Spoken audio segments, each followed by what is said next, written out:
Alright, this is gonna be a little different from what I usually do. Usually I do BMWs, but as you can see, today we got a 2003 Hummer H2, kind of rare. We're replacing the fuel assembly, mainly for the float. Gauge is not really working too good. Measures empty all the time. It's pretty easy, pretty simple to do. I'm just gonna do a quick little walkthrough. You remove that cover right there. It should just be 4 bolts or nuts, 1 bolt and like 3 nuts. And then you're gonna need like either 2 jacks or one of these transmission jacks from Harbor Freight. I would highly recommend it. So pretty cool tool to have, just because it does this. You can drop it pretty easily, just like that, or raise it, but it's a lot harder to raise. You need like an actual wrench to raise it because of all the weight. But 2 straps right here. After you remove this little cover, easy cover to remove. As you can see, I'll point them out where they go. So there's a nut that's on top of there. You can see that stud, it's on top.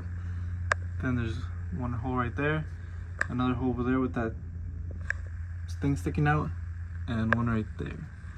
After that, you pull it off. The car's not even lifted, so it's pretty doable without having to lift the car.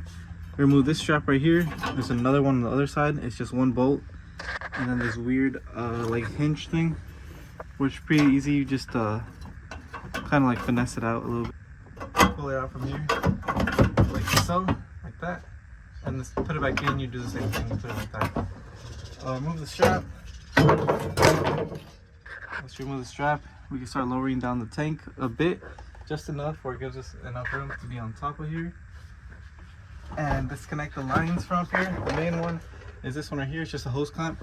Pull that off, and the rest, as you can see, you start going one by one. Next one will be this rubber hose you see right here. That rubber hose, and then same thing on the other side. I think there's like a 1 or 2 connections back there. And yeah, so after you do that, disconnect the things up here. You can pretty much drop the tank completely. We'll get to that right now. All right, so here we are with the tank now dropped. I had it on the stand thing, but then it was a bit too high, so I just shoved the transmission jack off, and now I've jacked up the car a little bit just so I can pull it out.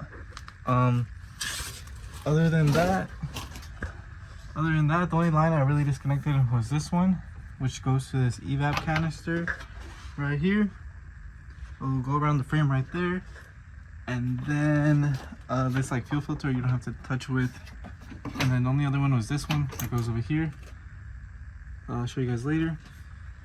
And then obviously disconnect the plug that goes here. Once you drop it, you can drop it quite a bit because all these wires are very flexible and there's quite a bit of room.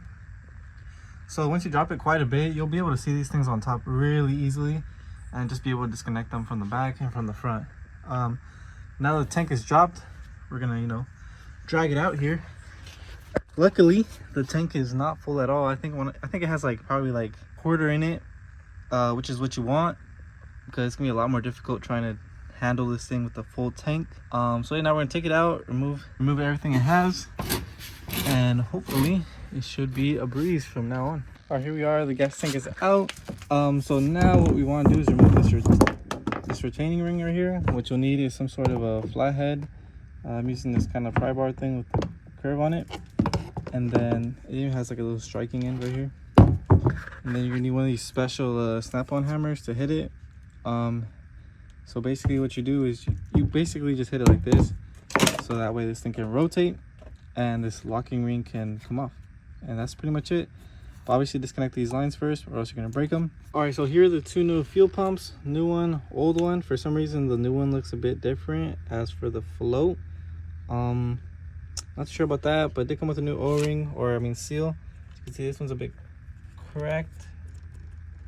See, it is a bit cracked, so obviously luckily it came with a new one. Always replace this, could cause an evap leak or something.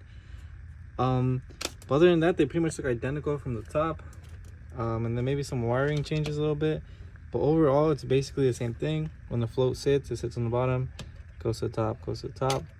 This one, like I said, it's a bit different, but the float's not really working. So we're gonna put the new seal in. It goes like this. Make sure to clean this up, like where it seats. Go in just like that. And then it has like a tab. We're gonna put the float in carefully, not to bend it, because if we bend this thing, It's gonna give us like a false reading basically. So just like that, smooth and steady, just like so. And then we'll have this little tab right here where you line it up and just push it down. That's pretty much it. It is spring loaded, so you have to hold it down and put the locking ring on top and hold it down and then twist it, and then it should hold down pretty easy. So yeah, that's pretty much it. Installation's pretty much the reversal. Connect all the hoses back up, connections back up. This one goes over here, and yeah, just repeat what you did to take it off. Pretty easy job. Right now it took me about, I would say maybe like an hour and a half, to be honest, and it's not really that many crazy tools you need. I guess the only special tool would be like maybe like 2 jacks to help you bring it down. But other than that, basic, you know, hand tools or power tools like that, I probably use like 2 sockets, and that's pretty much it. So yeah, you can easily do this either to replace your fuel pump or the float like I'm doing. And yeah, that's pretty much it. Thanks for watching, and hope this helps somebody out.